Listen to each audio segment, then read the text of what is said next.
Ouais, excuse-moi, est-ce que t'as un chargeur d'iPhone s'il te plaît? Ou est-ce que quelqu'un a un chargeur d'iPhone? Les gars, vous avez amené un chargeur de 3DS? Excuse-moi, est-ce que t'as un chargeur Android s'il te plaît? Enfin, un chargeur Samsung quoi. Vous avez déjà tous entendu cette appellation et peut-être que, comme moi, vous avez eu envie de corriger la personne qui a prononcé ces quelques mots. Mais alors pourquoi ne faut-il pas dire chargeur Android ou chargeur Samsung? Ça semblerait logique de pouvoir dire chargeur Android puisque presque tous les chargeurs de smartphone Android sont les mêmes. Bon, déjà premièrement ce n'est pas forcément vrai, surtout en ce moment, c'est ce qu'on va voir juste après. Et deuxièmement, c'est surtout une question de propriété. Les chargeurs d'iPhone et de Nintendo DS sont dits propriétaires.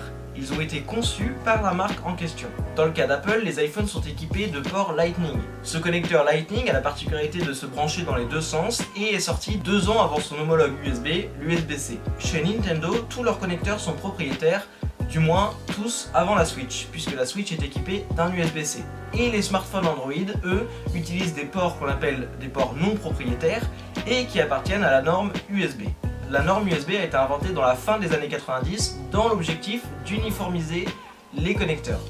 C'est ce qui vous permet aujourd'hui par exemple d'avoir une clé USB, de pouvoir la brancher dans un Mac, dans un PC ou dans une imprimante 3D par exemple. Il faut avouer que si l'USB n'avait jamais été conçu, on se serait retrouvé avec des clés de données spécifiques à chaque marque et ça aurait été très compliqué de pouvoir transférer des données sur un PC d'une autre marque. Dans cette vidéo, je vais vous présenter différents types d'USB, notamment utilisés dans les smartphones, et vous donner leur nom simple pour que vous puissiez les retenir et les utiliser à la place de chargeur Android ou chargeur Samsung. L'USB le plus connu, bien sûr, c'est l'USB type A. C'est celui qui équipe vos clés USB, celui qui équipe presque tous les ordinateurs sauf quelques exceptions récentes. C'est l'USB que vous voyez sur votre écran actuellement et que tout le monde a déjà vu au moins une fois dans sa vie. Pourtant, il existe de nombreux autres types d'USB possédant chacun leur performance.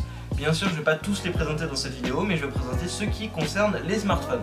En premier lieu, même si vous le voyez de moins en moins sur le marché, il existe le mini USB type AB, plus communément appelé le mini USB.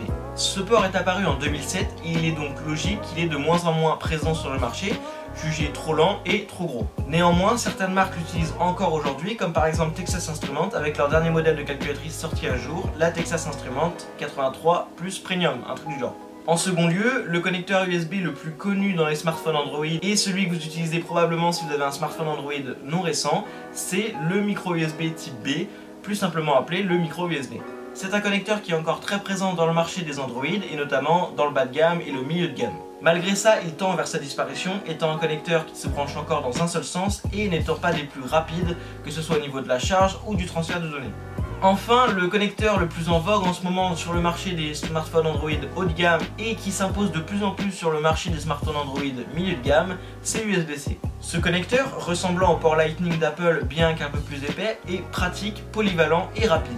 S'il est muni du bon chargeur qui va avec, il peut notamment faire profiter à un smartphone de la charge rapide, lui permettant de regagner ses 100% de batterie en 40 minutes. De plus, ce connecteur peut quasiment tout faire. Il peut faire du transfert de données, être utilisé comme un câble vidéo, être utilisé comme une prise Ethernet ou bien encore être utilisé comme une prise de charge. Apple l'a d'ailleurs bien compris en sortant son nouveau MacBook Pro avec uniquement des ports USB-C dessus. En résumé, si aujourd'hui vous avez besoin d'un chargeur Android, vous n'aurez plus qu'à demander un chargeur USB-C ou un chargeur micro USB. Et surtout pas de chargeur Samsung parce que c'est vraiment moche. Pour ceux qui ont des iPhones, ne vous inquiétez pas, vous pouvez toujours dire chargeur d'iPhone, personne ne vous jugera pour ça, du moins pour l'instant, puisque Apple va prochainement passer à l'USB-C pour ses iPhones. Merci pour avoir regardé cette vidéo jusqu'au bout, merci aussi pour les 800 abonnés sur la chaîne, mine de rien on glisse tout doucement vers les 1000 abonnés, ça fait plaisir. Je suis désolé du manque de vidéos sur cette chaîne, mais je suis en terminale, ça me prend un petit peu plus de temps que l'année dernière et j'ai aussi besoin de temps libre, donc forcément ça fait moins de temps pour les vidéos. Malgré ça, n'oubliez pas que je suis toujours actif sur Twitter et sur Discord, les liens sont bien entendu dans la description. Sur ce, ciao!